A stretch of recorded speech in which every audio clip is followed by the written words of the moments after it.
Paano ayusin ang iyong digital na buhay sa computer? Sa madaling sabi, ito ay ang pagdedesisyon kung saan dapat mapunta ang bawat bagay sa computer at palaging sundin ang pamantayang iyon. Kapag malinaw ang lugar ng lahat, mas kaunti ang iniisip mo at mas mabilis kang nakakakilos. Ang nakakatuwa, nagsisimula ito bago ka pa man mag-ayos ng mga file. Tukuyin kung ano talaga ang mahalagang panatilihin.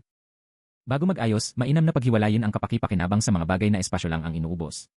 Ang mga lumang file, doble, o walang malinaw na gamit ay kadalasang mas nakakadagdag ng kalituhan kaysa tulong.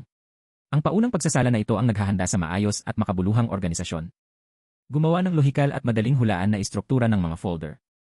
Mas epektibo ang mga folder kapag sumasalamin ang mga ito sa mga bahagi ng iyong buhay, hindi sa uri ng file.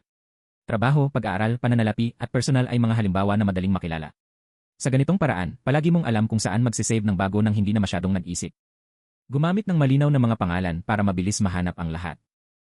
Ang malinaw na mga pangalan ay nakakaiwas sa pagbubukas ng maraming file para lang mahanap ang tama. Ang mga petsa, bersyon, o maikling paglalarawan ay sapat na sa karamihan ng sitwasyon. Ginagawa nitong halos otomatiko ang paghahanap. Ayusin din ang mga hindi file.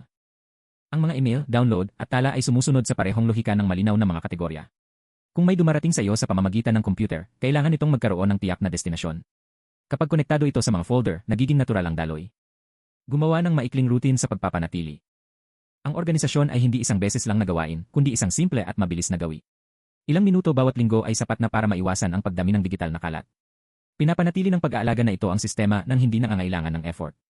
Sa kabuuan, ang pag-aayos ng iyong digital na buhay sa computer ay ang pagdedesisyon kung ano ang itatago, saan ito ilalagay, at ang pagpapanatili ng pare-parehong sistema. Dahil dito, nagiging mas magaan, mas mabilis, at mas predictable ang lahat. Aling bahagi ng iyong digital na buhay ang pinaka-nangangailangan ng ganitong organisasyon ngayon?